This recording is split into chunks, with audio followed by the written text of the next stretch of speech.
ભાજપમાં હોય તો કોઈનો જીવ પણ લઈ શકે છે.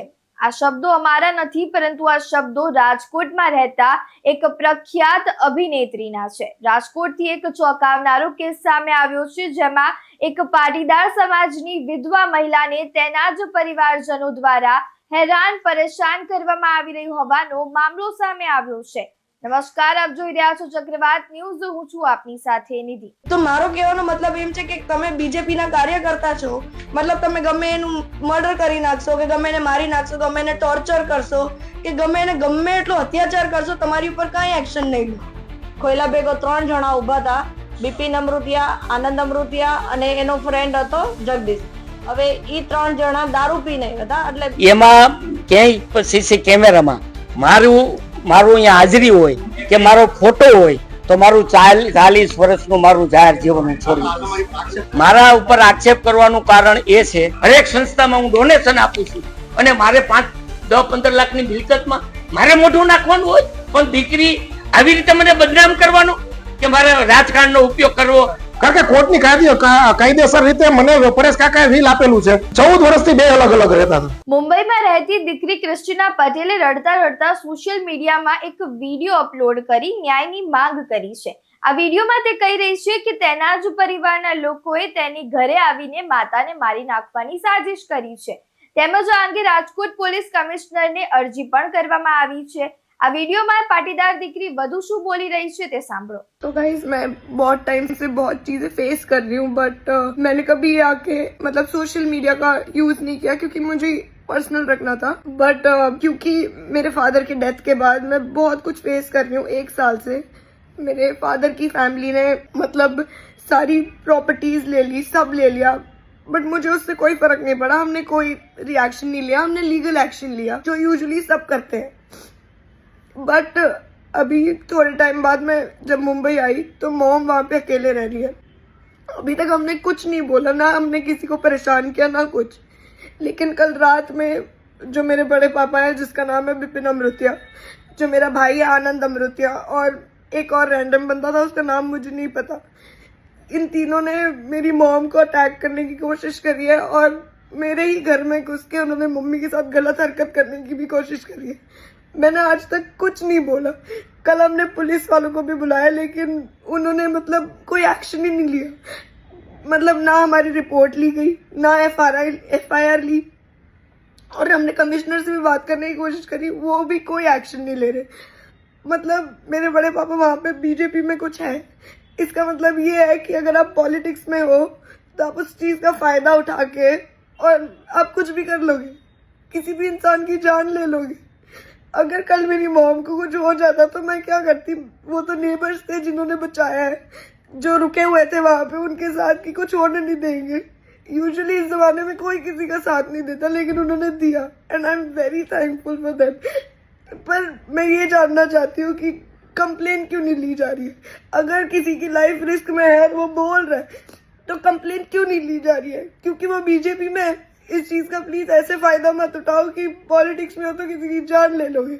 और अब मुझे ऐसा लग रहा है कि मेरे पापा भी मतलब अचानक से उनकी डेथ हो गई. वो एकदम ठीक थे, उनकी सच में उन्होंने मर्डर किया उनका. मुझे नहीं समझ आ रहा कि मैं क्या करूं. मैं नीचे एक क्लिप भी अटैच कर रही हूँ, आप वो देखो जाके.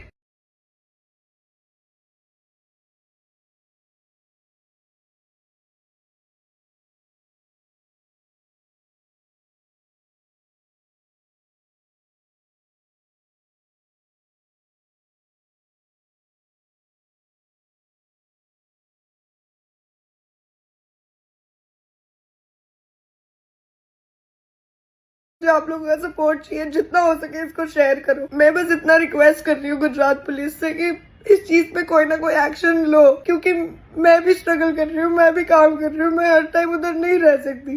तो मैं अपनी मॉम की सेफ्टी चाहती हूँ, तो इतना तो ये लोग कर ही सकते हैं ना. मैं नीचे सबको टैग कर रही हूँ, आप लोग भी प्लीज इस चीज को जितना हो सके उतना शेयर करो. ક્રિસ્ટીનાના માતા અંજુબેન પરેશભાઈ અમૃતિયાએ પોલીસ કમિશનરને કરેલી અરજીમાં આનંદ દિનેશ અમૃતભાઈ અમૃતિયા, બિપિન અમૃતિયા અને અશોક અમૃતિયાના નામ આપ્યા છે. ક્રિસ્ટીનાએ ઇન્સ્ટાગ્રામ પર પોસ્ટ કરેલા વિડીયોમાં પોલીસ ફરિયાદ નથી લઈ રહી તેવું પણ કહી રહી છે.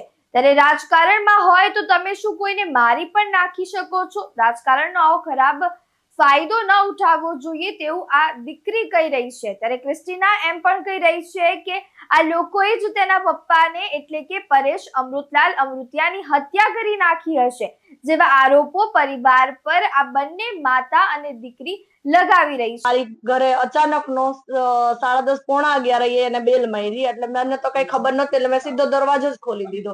ખોલ્યા ભેગો 3 જણા ઉભા હતા, બિપિન અમૃતિયા, આનંદ અમૃતિયા અને એનો ફ્રેન્ડ હતો જગદીશ. હવે ઈ 3 જણા દારૂ પીને આવ્યા હતા એટલે મેં સીધો જ મેં હાથ આમ કર્યો કે ભાઈ તમે અંદર ન આવો. એટલે મને ધક્કો મારીને કે ઘર મારું છે, તું પ્રોપર્ટી અને પાછો તું ને હું પ્રોપર્ટી ખાલી કર અને નીકળ. એટલે મેં કીધું ઈ જ્યારે થશે ત્યારે કોર્ટમાં બધું થશે, તમે અત્યારે એક કામ કરો, અત્યારે નીકળો, તમે દારૂ પીધેલ છે.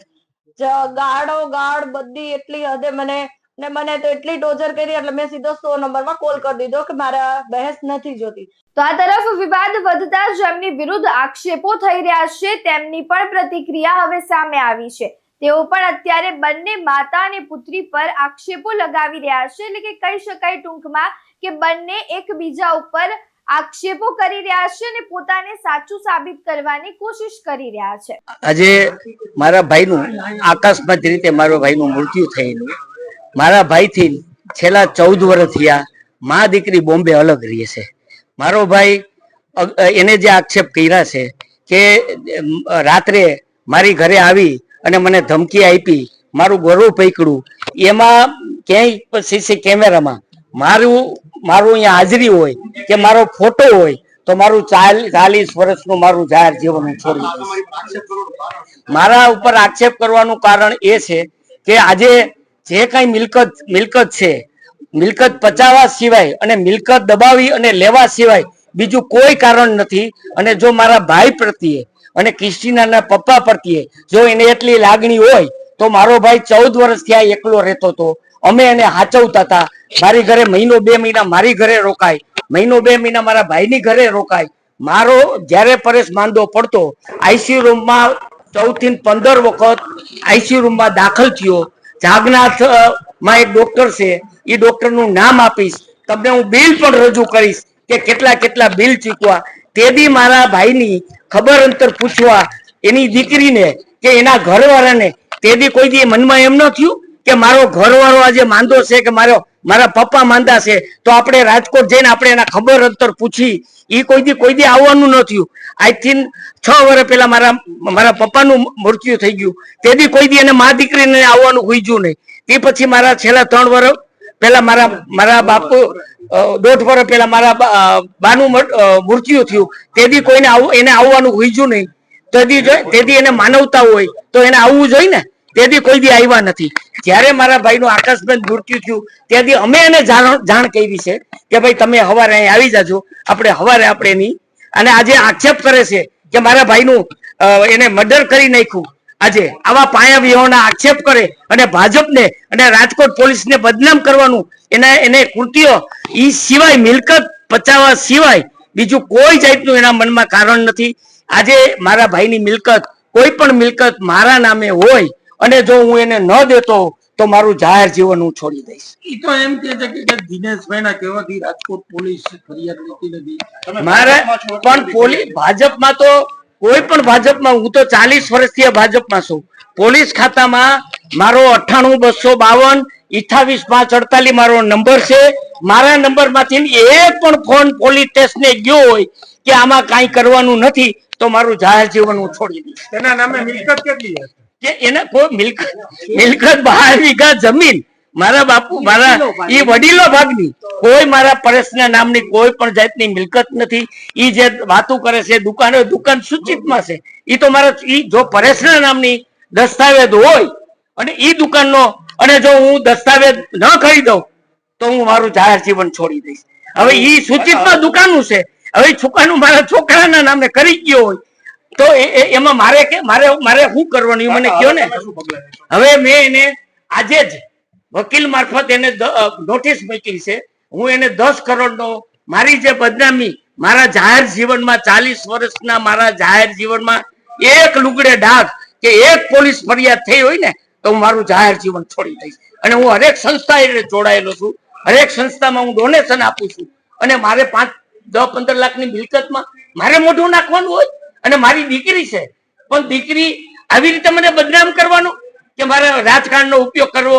આનંદભાઈ અમૃતિયા, જે તમારી બેન છે એને તમારી અને તમારા ફાધર વિરુદ્ધ આક્ષેપો કરે તો શું કહેશો? એ તો ટોટલ પાયો વેવાનો આક્ષેપ છે. જે કહી રહી છે કે મિલકત પચાવી પાડવા માટેનું જે ષડયંત્ર રચવામાં આવ્યું છે એની શું કહેશો? એ મને ને મારા ફાધર ને બદનામ કરવાનું એનું ષડયંત્ર છે, મને એવું અત્યારે લાગે છે. કારણ કે કોર્ટની કાયદેસર રીતે મને પરેશ કાકાએ વીલ આપેલું છે. છેલ્લે મારી પાસે એવું એવિડન્સ છે કે 5 તારીખે જયારે હું કાકાની ઘરે હતો ને ત્યારે કાકાએ એમાં નોમિનીમાં આનંદભાઈ અમૃતિયાનું નામ નાખેલું છે. વાત કરીએ એને કહ્યું કે 2 દિવસ પહેલા તમે એની ઘરે કેપી પ્રવાહીને પણ ગયા છો, શું કહેશો? ખોટી વાત છે. કેપી પ્રવાહીની વાત ખોટી છે, મને બદનામ કરવાની વાત છે. હું ત્યાં ગયો તો મારા ઘરે ગયો તો, એમની ઘરે હું નતો ગયો. સાથે સાથે વાત કરીએ પેલા કેટલાય સમયથી તમે તમારા કાકા સાથે માથાકૂટ પણ કરતા હતા એવું? ના અમારા કાકાને માથાકૂટ ની તો ઘરનો પ્રોબ્લેમ હોય. પાછા છેલ્લે હું જોઈને દવાખાનાથી માંડીને એને તો 5 તારીખે મારા કાકા મારે I-20 નું જે વીમો ભરવાનો હતો તો નોમિનીમાં મારું નામ કેમ નાખે? સાથે સાથે વાત કરીએ તમે તેમની કાર ને એવું બધું પણ કબજે કરી લીધું છે. કાર એની પાસે જ છે, મારે તો ફરિયાદ કરવાની. કાર એની પાસે છે.